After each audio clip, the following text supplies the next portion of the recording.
topic for today is handling conflict without destroying the relationship. So we are asking this afternoon, can we disagree and still stay connected? Is it possible? Conflict is actually a tool. It depends on how you see it. It can be a tool for you to enhance a relationship.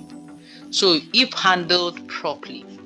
Okay, so basically in relationships, how you handle the conflict will determine whether it works for you or works to your disadvantage. And it all boils down to a lot of factors for us to be able to handle conflict properly. And the truth is that you can't run away from conflict.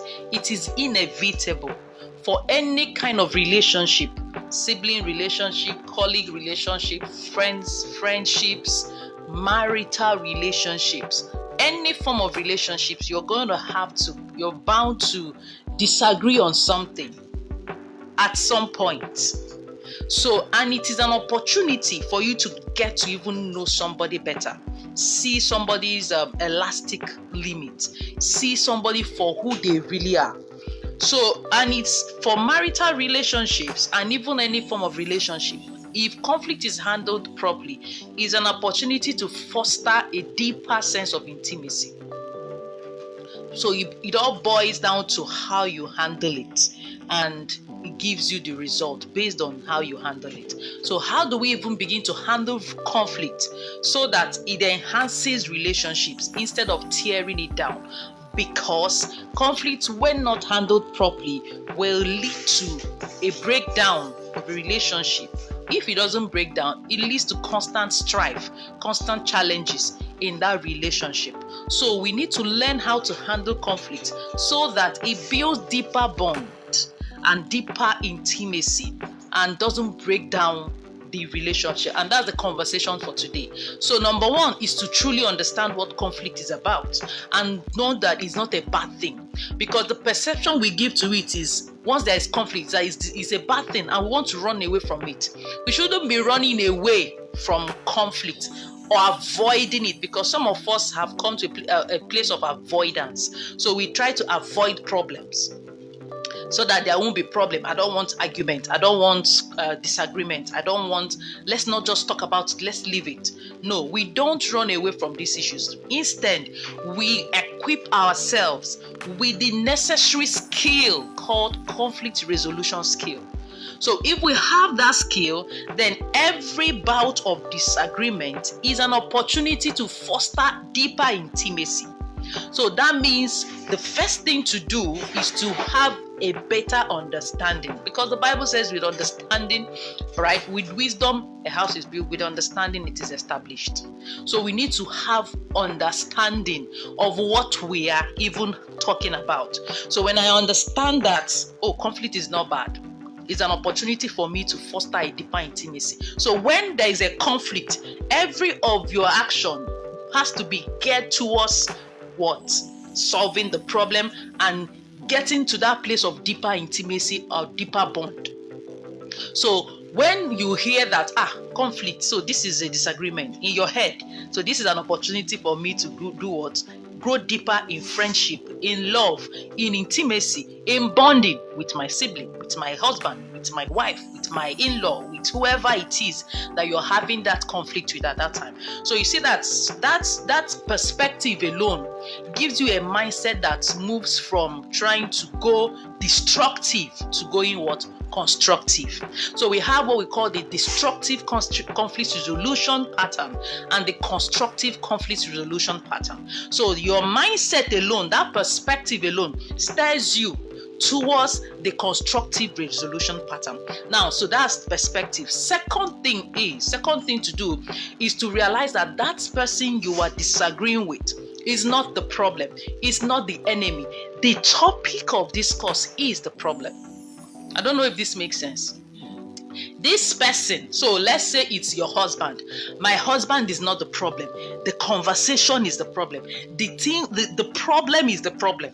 The thing that is causing disagreement is the problem. So it puts you at a place where you don't attack the person, but you attack the problem. Because most times what we do trying to address conflict or resolve conflict is attack people.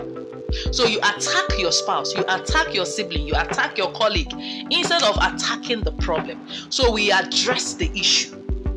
So it's not about you are this or you are that. It is this problem that we have. We need to resolve it.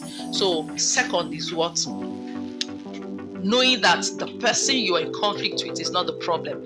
The conflict itself, the topic of the conflict is the problem. So you don't attack personality, because when we start attacking personality, everybody goes on the defense. Nobody wants to be attacked or blamed or criticized even when they are wrong.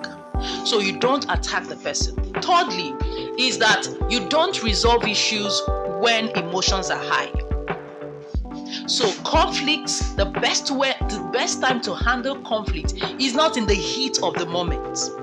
It's not at that time when your emotions are all high. So let me explain something to us. I know I've said it a few times here, that we have the two sides of our brain, the emotional side and the logic side, okay?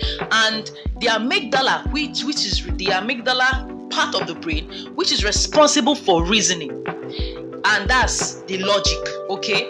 Once your emotion is at a very high level, that is when you are angry, when you are agitated, when you are so mad at whatever has happened, you cannot be logical at the same time. So those two parts of the brain cannot be at optimum at the same time.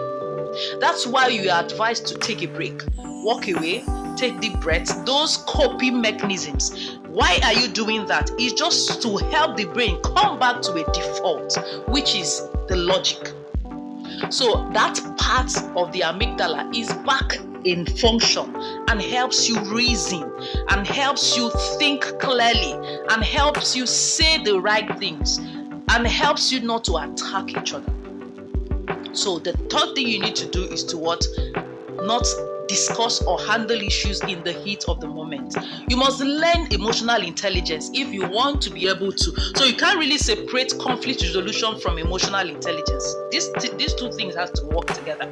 You must learn to allow yourself go back to default setting. You must learn to take a break. You must learn to not discuss it at that moment. You know, some people are as if they're hot. We have to talk about it now. No. It's now or never. You see that? No. You have to learn. Take a deep breath. Nobody died. Right? It's not an emergency. You can take a deep 15 minutes, 10 minutes, move away from the heat of the moment. Allow these things to die down. What are you doing? You're helping not to attack each other. You are attacking the problem so that your minds have calmed down. Your logic has calmed down. You can reason. We don't shut down the amygdala. So the amygdala is at optimum function. You address the issue. You are calmer. You know, sometimes we say things we don't mean, but we say it in the heat of the moment. And these words, once they go out, it is difficult to erase. It is difficult to erase. So the third thing you need to do is learn not to do what? Attack things in the heat of the moment. Learn to wait. Learn to wait. Waiting is a skill. We have to learn to wait. And then you can even schedule these issues. Okay, can we discuss this thing at a later time when both of us are calm? And don't run away from discussing it. So at that moment, you can now come back to this conversation. Now, when you are now having a conversation, the things you say, you know, why you're waiting is what we talk about, the right place at the right time. Okay? Those are the things. So you're waiting so that you get to the right time. So now that you are in the right time, the fourth thing is the conversation, because we need to talk about these things, especially if they matter. If they are causing a conflict, if they are causing an issue, that means it has to be addressed.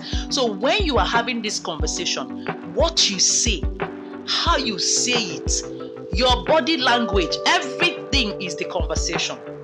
Because when we're communicating, most of the communication is actually non-verbal. So you may be saying something, but your body is saying another thing. Your tone of voice is saying another thing. Your facial expression is saying another thing. But because you have calmed down, you have come back to a place and you have the mindset that this is an opportunity for us to get more bonded. And you also understand that this person is not the problem. The problem is the problem. So when you're having this conversation, you're seated and you're discussing with your spouse, you're discussing with your sibling, what has happened. So what you're saying is important. This is where we talk about the I statement. So it should be popular by now. The I statement. We don't use the I statement.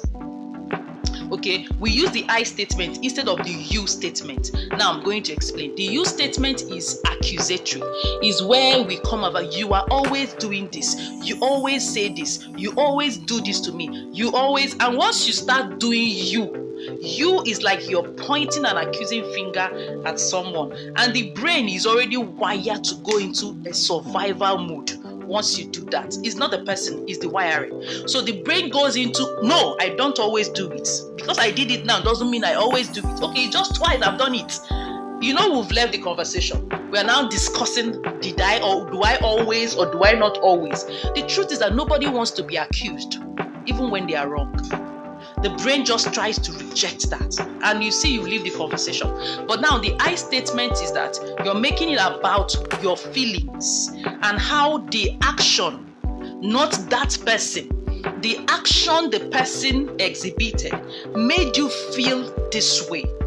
So I felt really hot and not cared for by the way you spoke to me.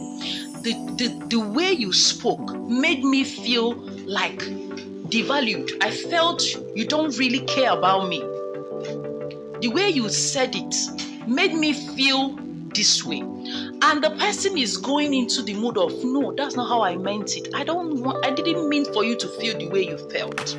This is very important. The tone of voice and the things we say while we are trying to resolve conflict is very important. So we take out the accusatory statements in all our conversations and try to bring in, so that what you're trying to elicit is understanding and compassion. And this is what the person is saying, because communication is two ways. Somebody is saying something and the other person is listening to understand. The other person on the receiving end of what I'm saying, what I'm communicating, is listening to understand me. The person is not listening to respond. So this conversation is two ways. I'm saying it the right way, and you're listening to me. You're not just listening because you think what I'm saying is unreasonable. You know, and some of us, you're listening to somebody and you're butting into the conversation. You're cutting the person. No, that's not what happened. No. You must learn to listen. The art of listening is a skill a lot of people don't have. Patiently listen. And you're listening to understand what the person is saying. You're not listening to respond. That's what we do in some of our talks. So the person is talking, and this person is saying, let me finish. Let the person finish. You will have your own talk time, because nobody's running anywhere. There's no need to do no. You're butting into the conversation and I'm saying something. It's not for you to listen, to understand what I am saying. Meaning that you're listening from a place of compassion and empathy. That is the only way your conflict will help to stabilize the relationship instead of breaking it down, which is the conversation we're having today. You're listening to understand. Don't listen to respond, because what you're trying to do is to say, I'm right, you are wrong. In a conflict, nobody is right, nobody is wrong. We are all trying to come to a resolution. It's not about who is right or wrong. After all, if you say who is right and wrong, nobody's going to jail, nobody's being punished. We are just trying to come to a resolution, peaceful resolution that fosters the relationship. So when the person is saying what they are saying, hopefully in a correct way, you are listening from a place of empathy and compassion to feel what they are feeling. Putting yourself in their shoe. Oh, that was not how I meant it. Okay, I'm sorry I came out. And when you have understood and you have taken your part, see, this is where you failed.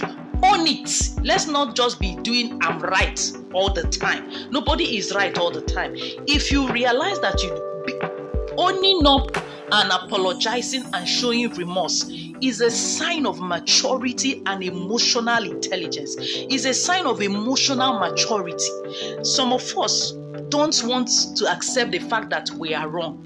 or we were wrong. And that in itself is immature, is from a place of emotional immaturity. Emotional mastery helps you take responsibility and apologize.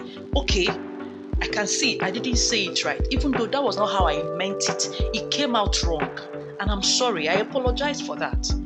And you resolve that issue. You apologize. It doesn't matter the age of this person. If this person is important to you, if that relationship is important to you, you take out ego from the conversation.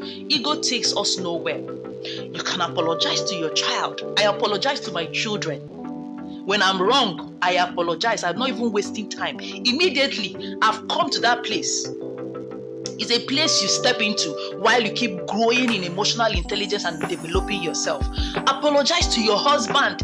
Why do you want to say if you now apologize, he'll now start feeling like he's the king of the kings? That's not the conversation. Apologize if you are wrong. If you are wrong and okay, my wife, I'm sorry I said that. I didn't mean it that way. I'm sorry you felt the way you felt. And you, wife, accept the apology and also apologize, because it takes two. It takes two. So that's the next thing. That in that conversation, there's a lot of things going on. You're saying it properly, and the person is listening to understand. And we are doing what? Taking correction immediately. Everybody is taking the right action. I didn't get it right here, and I apologize. You didn't get it right here, and I apologize. For when you get to that place, you move to the place of moving forward. What do we do? Because we can't finish resolving these things and don't put measures in place to avoid issue. In the medical field, for those of us in the medical field, there are drugs we call prophylaxis.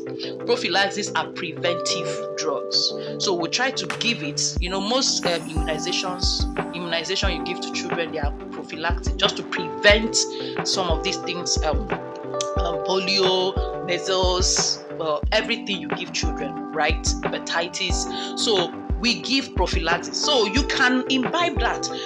We're trying to bring prophylactic measures that what just happened should, even though conflict is an opportunity to bond, we should also reduce the frequency of conflict as much as possible. It has to be reduced. So what do you do? Now that we've gotten to this place, we've resolved it. Moving forward, how do we handle issues when something happens like this? Can you wait? Can you not attack it immediately? The way you attacked me in public, or the way you attacked me in front of the children, or the way you said it so harshly, can you just take a deep breath and address it later? Can you do this? Can you do that? Okay, this is what we're going to do. At some point, we had to put measures, even in my own marriage, that whatever we are doing in this marriage, nobody leaves the room to go and get angry and sleep in another room. Do you understand? Because all of us are coming from somewhere. We had to, because which one is your vessel? You walk out and go and sleep in the other room. Because yes, we have many rooms, but we decided to sleep in the same room as husband and wife. My property and plenty ngongo can be in the other room. I can be collecting the shoe, but sleeping and staying, we're staying on this bed. But now you now vex, and somebody you now go to the other room or go to the parlor. I have to put fine. If you do it, give me temper, and I'll pay temper. This was measured. So now it's no longer an issue. This was many years ago. It's no longer an issue. Okay, so our marriage is 13 years now. So you can imagine the first, second year, you think your head is hot. By the time you pay temper, your body will calm down by fire, by force. Or you leave the bed and sleep on the floor. It's okay. 10,000 is leaving your spirit, soul, and body. Now, this is just for the fun of it. I'm just trying to, But what am I saying in essence? Put measures in place. Okay, there are things we can't say. No matter how angry I get, I can't call you names.